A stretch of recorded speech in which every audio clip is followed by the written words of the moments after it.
সতেজ টিভি সুন্দরের জয়গানে আপনাকে স্বাগত। আল্লাহ তাআলা বলেন, এক শ্রেণীর মানুষ আছে তারা আল্লাহ তাআলার কোরআন থেকে মানুষকে ফেরানোর জন্য, আল্লাহ তাআলার কোরআন থেকে মানুষকে বিরত রাখার জন্য, গুমরাহ করার জন্য, পথভ্রষ্ট করার জন্য তারা গায়ক ক্রয় করে, গায়িকা ক্রয় করে, বিভিন্ন অবান্তর কিচ্ছা কাহিনী, অবান্তর কথাবার্তাগুলা সংগ্রহ করে অন্ধভাবে এইগুলা নিয়ে তারা ঠাট্টা এবং বিদ্রূপ করতে থাকে। এই সবগুলা আমি আল্লাহ তাআলা হারাম করে দিলাম। যারা এইগুলা করবে তাদের জন্য জাহান্নামের ভয়াবহ শাস্তি।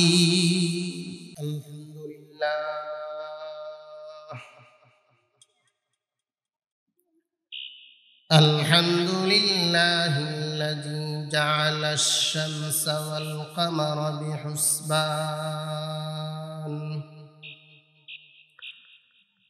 ওয়ান নাজমা ওয়াশ শাজারা ইয়াসজুদান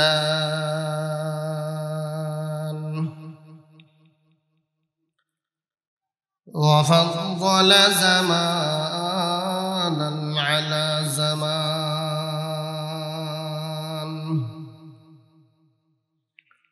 কামা ফাদ্দালা মাকানান আলা মাকান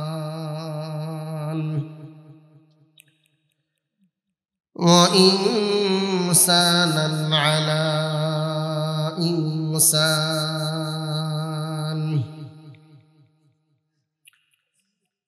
ونشهد أن لا إله إلا الله لا خالق إلا الله ولا مالك إلا الله ولا رازق إلا الله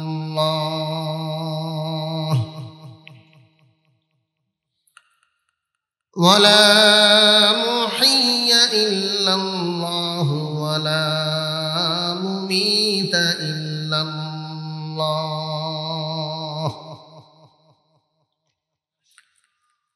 ونشهد أن سيدنا وسندنا وحبيبنا وحبيب ربنا وطبيبنا وطبيب قلوبنا ومولانا محمدا عبده ورسوله الذي علمه الله فأحسن تعليمه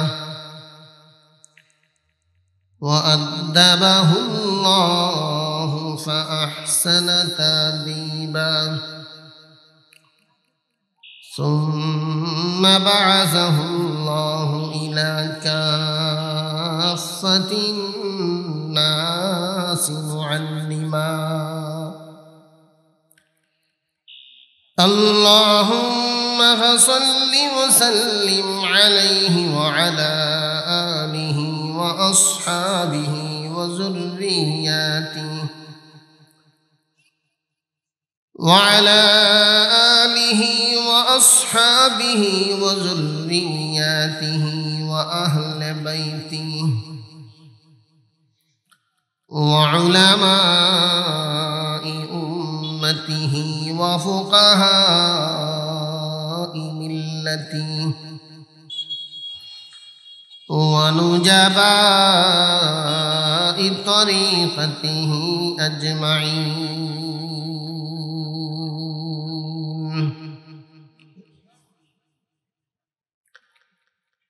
أما بعد فأعوذ بالله من الشيطان الرجيم.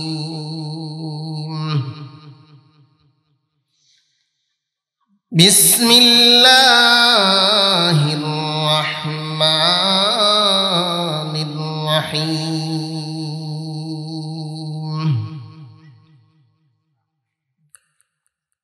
ومن الناس من يشتري لهو الحديث ليضل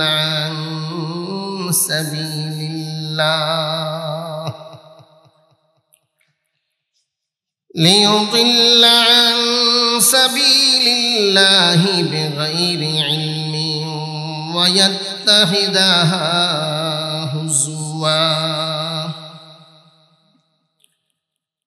أولئك لهم عذاب مهين.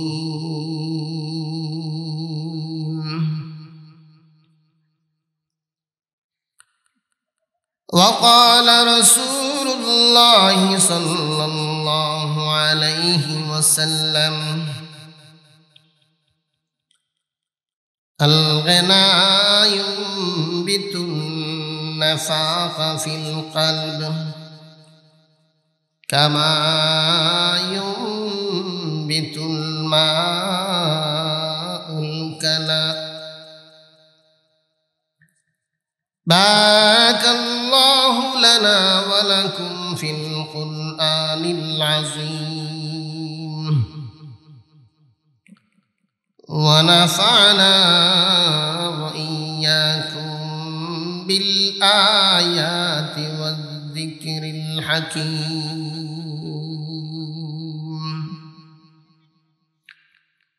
আমরা সকলে মুহাব্বতের সহিত দুরূদ শরীফ পাঠ করি। সাল্লাল্লাহু আলা সাইয়্যিদিনা ওয়া মাওলানা মুহাম্মাদ ওয়া আলা আলিহি ওয়া আসহাবিহি ওয়া সাল্লাম। সাল্লাল্লাহু আলা সাইয়্যিদিনা ওয়া মাওলানা মুহাম্মাদ وعلى آله وأصحابه وسلم. صلى الله على سيدنا ومولانا محمد وعلى آله وأصحابه وسلم. بلغ العلا بكماله كشف الدجى بجماله حسنت جميع خصاله صلوا عليه وآله. بلغ العلا بكماله كشف الدجى بجماله حسنت جميع خصاله صلوا عليه وآله. बता हमको तेरी राह किस तरफ है, बता हमको तेरी राह किस तरफ है, तेरी राह पर चला हमको खुदाया, तेरी राह पर चला हमको खुदाया। बुजुर्गी की नहीं हमको जरूरत, बुजुर्गी की नहीं हमको जरूरत, गुलाम अपना बना हमको खुदाया, गुलाम अपना बना हमको खुदाया। मन गुंजम दर ज़मीनो आसमां, मन गुंजम दर ज़मीनो आसमां, लेके गुंजम दर क़ुलूबे मुमिना, लेके गुंजम दर क़ुलूबे मुमिना। मोहतरम हाज़रीन, गान बजना এইগুলা আল্লাহ তাআলা আমি যে আয়াত তিলাওয়াত করেছি এই আয়াতের মাধ্যমে হারাম করেছে। এই আয়াতের শানে নুজুল বুঝলে আপনারা বুঝতে পারবেন কিভাবে হারাম হইল। আর গান, এই গানের মূল কোথায়, গানের উৎস কোথায় থেকে, গান কিভাবে শুরু হয়েছে, ওই আয়াতের শানে নুজুল বললেই আপনাদের বুঝে আসবে। রাসূল করিম সাল্লাল্লাহু আলাইহি সাল্লাতু ওয়াসসালাম যখন ইসলামের প্রচার প্রসার শুরু করলেন, দাওয়াত দেওয়া শুরু করলেন,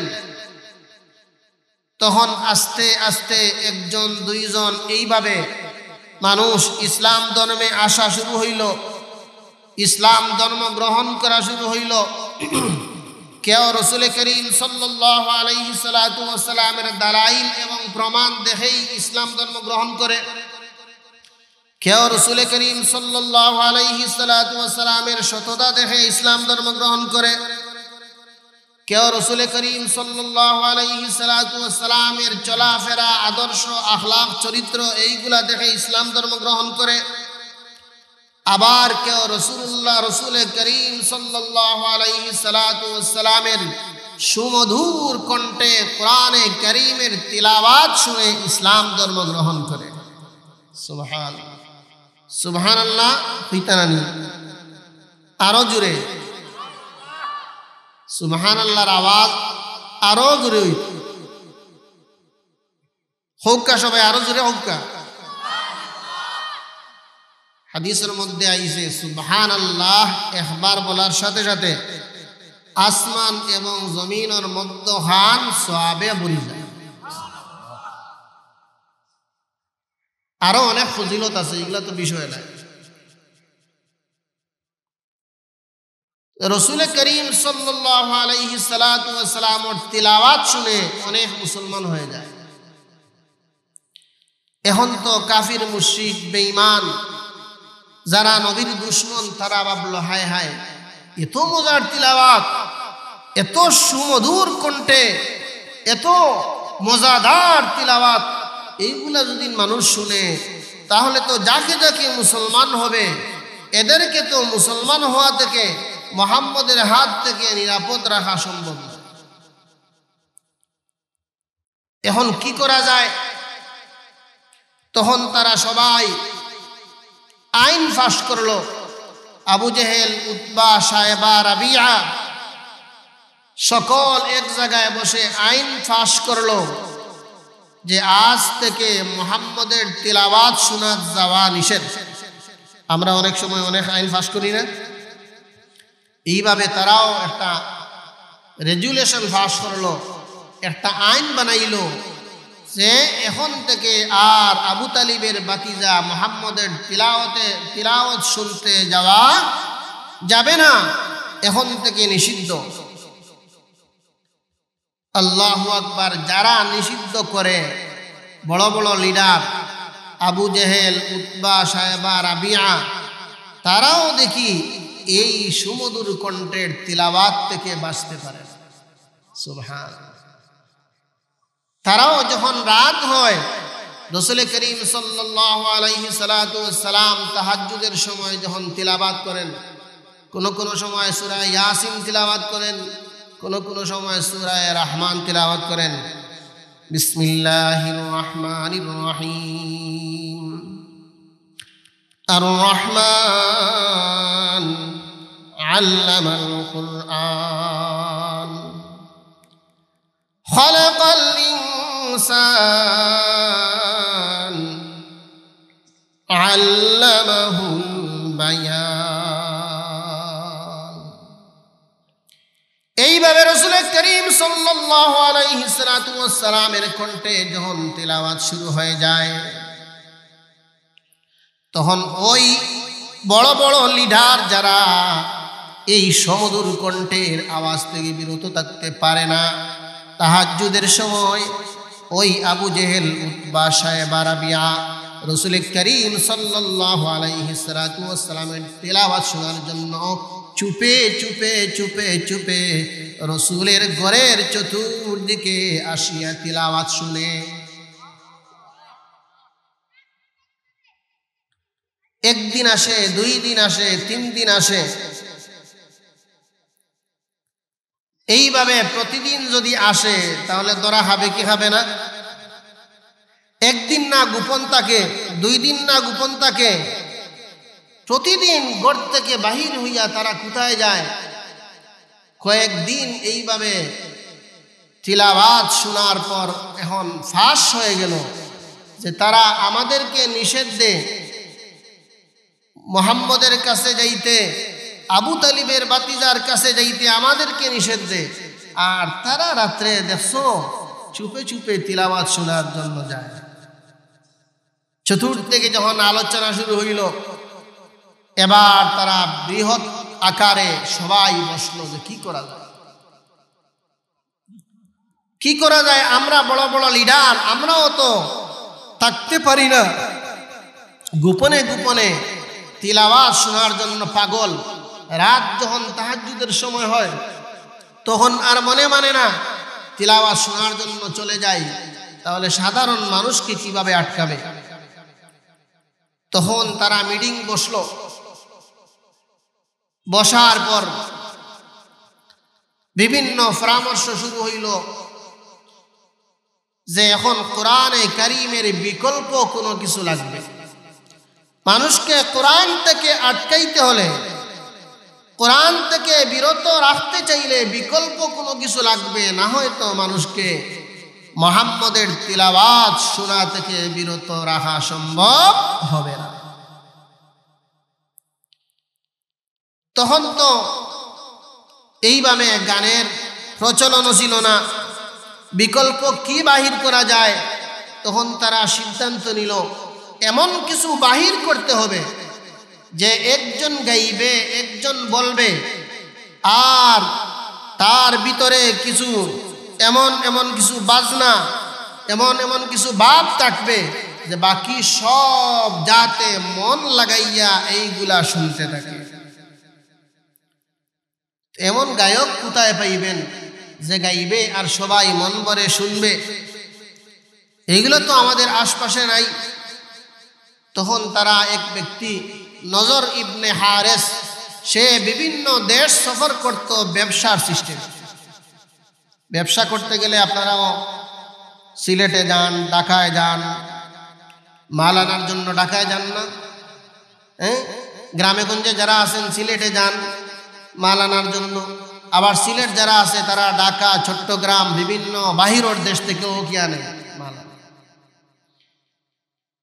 তখন তারা নজর ইবনে হারেসকে ধরলো, আপনি তো বিভিন্ন দেশ সফর করেন, এক কাজ করেন, আপনি কোথাও এইভাবে কোনো গায়ক গায়িকা যদি পান, অথবা এমন কিছু কিচ্ছা কাহিনী, পুঁথি, গল্পের বই, এইগুলা আনবেন। টাকা হোক, পয়সা হোক, যা লাগে আমরা সবগুলা দিতে প্রস্তুত। আপনি ক্রয় করে তাদের বইগুলা, গায়ক অথবা গায়িকা, এদেরকে ক্রয় করে নিয়ে আসবেন, যাতে তার কাজ হলো সে মানুষকে এইগুলা শোনায়, আর মানুষ যাতে কোরআন থেকে বিরত থাকে। নাউজুবিল্লাহ। এইভাবে নজর ইবনে হারেসকে দায়িত্ব দেওয়া হইল। সে তালাশ করতে করতে এক দেশে গায়িকা পাইল, আরো কিছু কিচ্ছা কাহিনী বই সে পাইল। তখন এইগুলা সে ক্রয় করে মক্কায় নিয়ে আসলো। আসিয়া ছাড়িয়া দিল যে তোমার কাজ হইল মানুষ যখন কোরআন শুনতে চায় তখন তুমি তাকে গান শোনাইবা, তখন তুমি তাকে এই কিচ্ছা কাহিনী এইগুলা শোনাইবা। নজর ইবনে হারিস তাকে দায়িত্ব দিয়া দিল যে মানুষ, ওই ব্যক্তি ওই মুহাম্মদের তিলাওয়াত শুনতে যায়, তোমার কাজ হইল এদেরকে তিলাওয়াত শোনা থেকে বিরত রাখা।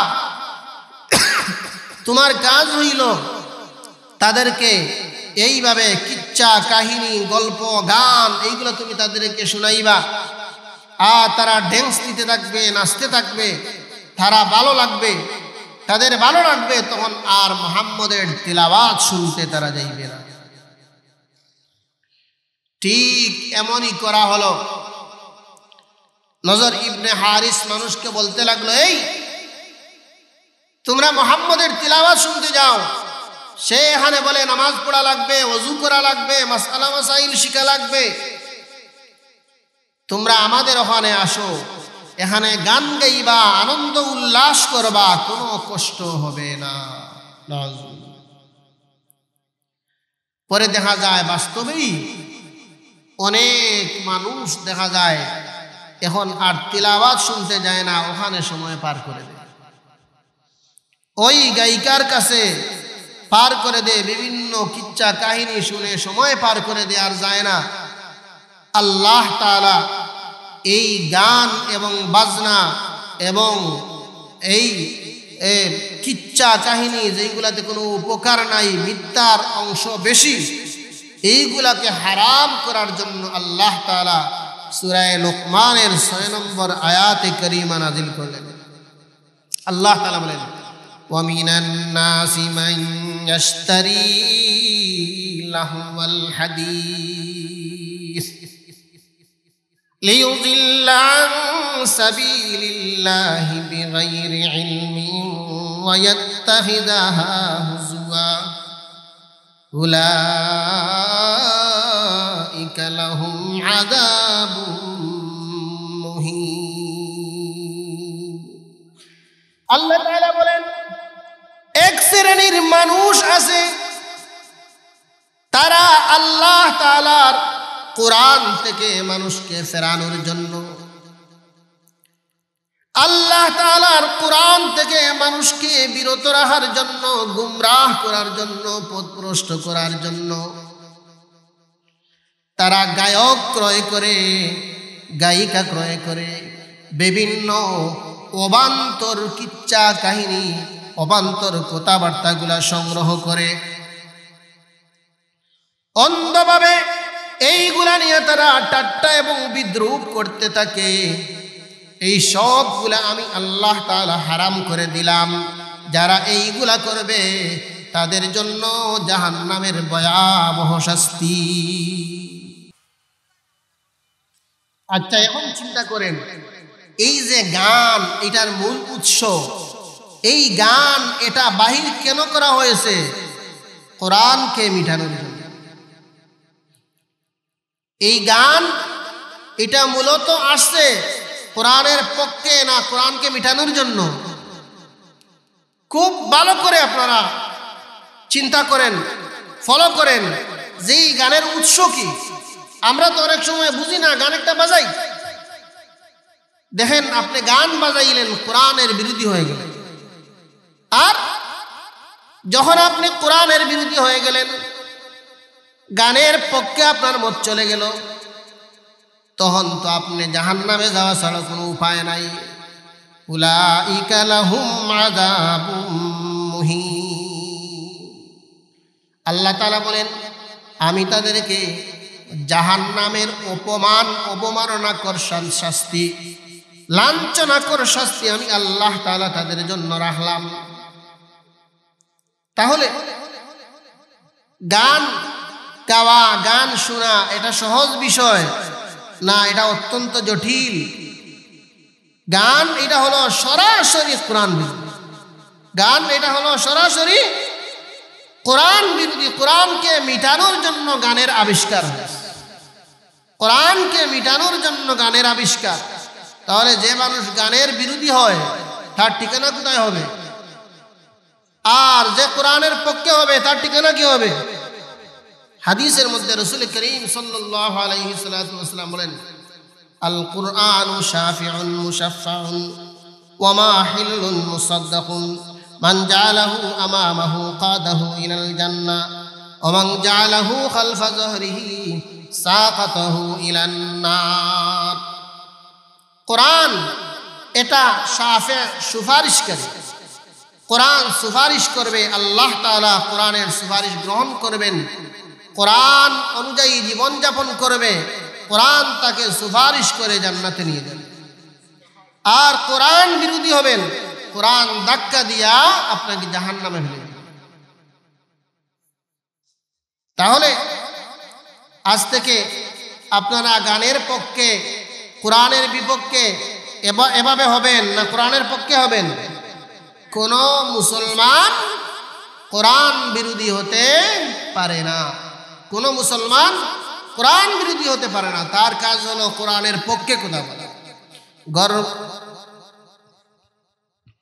গর পুরাহা নিশবরু যায় হাবিব, গর পুরাহা নিশবরু যায় হাবিব, আহরো গুলমা তেরা বাশদ নসিব, আহরো গুলমা তেরা বাশদ নসিব। তালিয়ে কুর আপসন্দে পেশ খুদা, তালিয়ে কুর আপসন্দে পেশ খুদা, হুর গিলমালা জরম বহরস ফেদা, হুর গিলমালা জরম বহরস ফেদা। দৈনিক যারা কোরআন করিম তিলাওয়াত করবে, কোরআনের পক্ষে, কোরআন অনুযায়ী তার জীবন পরিচালনা করবে, কোরআনের পিছনে সময় কাটাবে, আল্লাহ তাআলা তাদের ভাগ্যে জান্নাতের হুর এবং গুলমান প্রস্তুত করে রাখবে। জান্নাতের হুর গিলমান তারা পাগল পারা হয়ে কোরআন ওয়ালাদের জন্য প্রস্তুত থাকবে। সুবহানাল্লাহ। এই জন্য দুস্থ আহবাব, হাদিসের মধ্যে রসুল করিম সাল্লাল্লাহু আলাইহি সাল্লাতু ওয়াসসালাম বলেন, লা তাবিউল কাইনাত, তোমরা কোনো গায়ক ক্রয় করবা না, গায়ক বিক্রি করবা না। লা তাবিউল কাইনাত, তোমরা কোনো গায়ক বিক্রয় করবা না।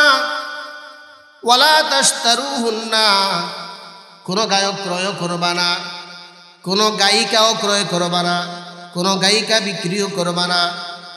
ঢাকা থেকে ক্রয় করে সিলেট নিবা না, সিলেট থেকে বিক্রি করে ঢাকাতে পাঠাবা না। বাংলাদেশের গায়ক বিক্রি করে অন্য দেশে দিবা না, অন্য দেশ থেকে ক্রয় করে গায়ক এবং গায়িকা বাংলাদেশে আনবা না। ওয়ালা তাশতারুহুন্না ওয়ালা ফি খায়রি তিজারাতিন ফি সামানিহিন্না। এই গায়ক এবং গায়িকার ব্যবসা করে, গান বাজনার ব্যবসা করে উপার্জন যেগুলা হয়, এইগুলাতে কোনো বরকত নাই। গান ব্যবসা করে উপার্জন করে, গান মানুষের মোবাইলে লোড করে না, গান মানুষের মোবাইলে ঢুকায়, মানুষ তাকে টাকা দেয়, এই টাকার মধ্যে কোনো বরকত নাই। ওয়াসমানুহুন্না হারাম, গানের উপার্জিত টাকা সবগুলো হইল হারাম। ওই টাকা তার জন্য হারাম, তার বাবা খাইলেও হারাম, তার মা খাইলেও হারাম, তার সন্তান খাইলেও হারাম, সবগুলো হইল গিয়া হারাম। আর যেই বডিতে হারাম ঢুকে ওই বডি কখনো জান্নাতে যায় না। লা তাদখুলুল জান্নাতা জাসাদুন গুযিয়া বিল হারাম, যেই বডিতে হারাম প্রবেশ করে, হারামের দ্বারা যেই বডি গঠন হয়, ওই বডি কখনো জান্নাতে যেতে পারবে না। ওয়ালা তুআল্লিমুহুন্না, আল্লাহ রসুল সাল্লাল্লাহু আলাইহি সাল্লাতু ওয়াসাল্লাম বলেন, তোমরা তোমাদের সন্তানদেরকে গান শিক্ষা দিবা না। আমাদের দেশে গানের ট্রেনিং সেন্টার আছে না নাই? আমাদের দেশে ট্রেনিং সেন্টার আছে, গান শিক্ষা দেয়া হয়। যেই বাবা তার সন্তানকে গান শিক্ষা দেয়, ওই বাবা আসলে প্রকৃত বাবা নয়। কারণ কোনো বাবা চায় না তার সন্তান জাহান্নামে যাক, কোনো বাবা চায় না তার সন্তান আগুনের মধ্যে পড়ুক, চায়নি। এমন কোনো বাবা আসেনি আমার ছেলেটা ওখানে আগুনের মধ্যে লাফ দিয়ে পড়ে শেষ হয়ে যাক, এমন কোনো বাবা আছে? তাহলে কিভাবে গান শিক্ষা দেয় একজন বাবা তার সন্তানকে? কিভাবে গান শিক্ষা দেয় আমার বুঝে আসে না। আল্লাহ তাআলা বলেন, কু আনফুসাকুম ওয়া আহলিকুম নারা, তুমি নিজে বাঁচো, তোমার পরিবারকে বাঁচাও, তোমার এলাকাকে বাঁচাও, তোমার সন্তানদেরকে বাঁচাও। তাহলে যে বাবা তার সন্তানকে গান শিক্ষা দেয়, এই বাবা তার সন্তানকে জাহান্নামের দিকে ঠেলে দিল না জাহান্নাম থেকে বাঁচাইল? তাহলে এই বাবা প্রকৃত বাবা হতে পারে না। প্রকৃত বাবা তার সন্তানের কল্যাণ চায়। প্রকৃত বাবা কখনো তার সন্তান জাহান্নামে যাক এটা কামনা করতে পারে না।